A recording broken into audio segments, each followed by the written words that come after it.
What's up guys, it's Jeremy with the Timbercross and Discover Maine, and today I'm at the pier in Falmouth. I'm waiting for my buddy Derek.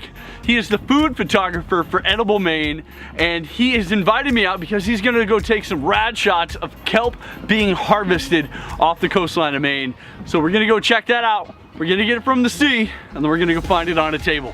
So I'm excited. I've never seen kelp be harvested, have you? Oh, it's one way. Okay, well anyway, let's go. So this farm, James, tell us about where we're headed. So we're headed to Stuart Hunt's farm. He is so he owns a company called Casco Bay Mooring, and so he services a lot of the moorings in this area. And you know, a big part of kelp farming is keeping your kelp attached to, or keeping your kelp lines moored to the bottom of the ocean. So Stuart's pretty good at that and is well set up for moving around moorings, and already is out in the water. He's a really great fit. Kelp grows great in the cold, and it's pretty unique like that. Other critters don't really grow in the winter, which is why we love the fact that we can farm kelp.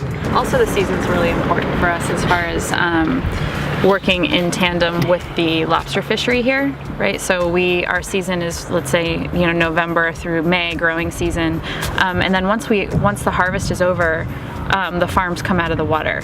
And so what that does is makes it so it's not a year-round aquaculture operation, so that lobster fishermen can still do what they do in the same area as the kelp farms, which is really important, and especially because a lot of them do it in their off-season, right? So that's kind of what we're working towards, is working directly with lobster fishermen to give them the opportunity to diversify their annual income by working on kelp in their off-season. It used to be that they would be able to do, you know, shrimp or ground fish, or, you know, some of them still do scallops, but a lot of those fisheries have really kind of fallen, so it gives them an opportunity to still work on the water and make an income in a sustainable way that kind of benefits everybody. Love what these guys are doing, and they've actually given us just a tiny little piece. So we're going to talk to Chef Derek about how we should prepare this and eat this right now. What do you think? We're on a boat. Let's do it raw. Straight so up the just ocean. like I guess so. Save some for the rest of us. Well, there's like 12 here. Here we go. Let's give it a go. It's really good. It's better than romaine, that's for sure. Full of umami, nice and fresh. Couldn't get better than that. I dig that. So we still have to get back to shore. We got about 8 feet of this to eat real quick. So let's get the drone up. Let's get back to shore and we'll talk then.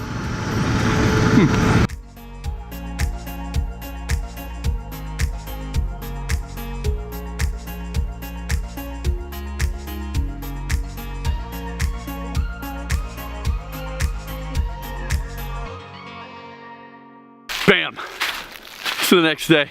I'm sure you can tell. First off, I'm no longer in a boat. I'm actually in the woods. Yeah, shocking. And I'm wearing a blue plaid. Yeah, I like it. It brings out my eyes. Anyways, so after we got off the boat, Derek and I headed into Portland and we grabbed a bite to eat, and we actually got a really awesome interview from the owner of Woodford's F&B restaurant.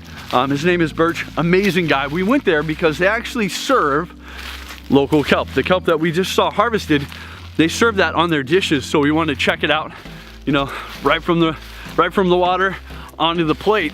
But I underestimated how loud the house music was, and I don't have copyrights for that music, so I can't play that interview for you, but I'd feel remiss if I didn't tell you about it, because it was incredible. The thing that impressed me the most is they just don't use the kelp there for like the shock and awe, here's kelp on your plate. First off, they refine it very nicely and it tastes incredible.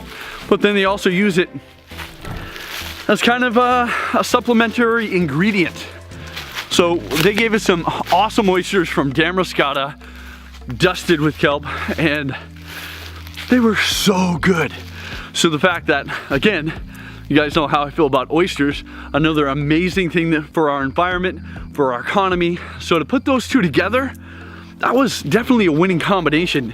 And then something a little bit more basic, on the lines, if you don't like oysters, they actually put it on potato chips and pickled it, and they were so good.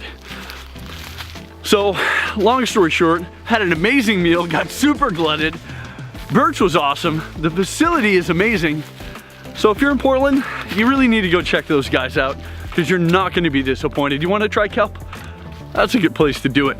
So, yeah, sorry about that, guys. And I got all kinds of cool stuff planned for this year. Can't wait to show you. These upcoming weeks are going to be amazing.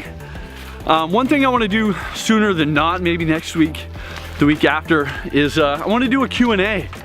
So if you guys have some questions, shoot them to me. I'd love to talk. Let's hang out. What do you want to know? And I think I'm going to set up a rock climbing trip with my buddy Noah at Equinox Guide Service. So I think that'll be a cool format. So let's do that. Let's go rock climbing. Let's hang out. So shoot me your questions. And until next time, guys, go discover something awesome.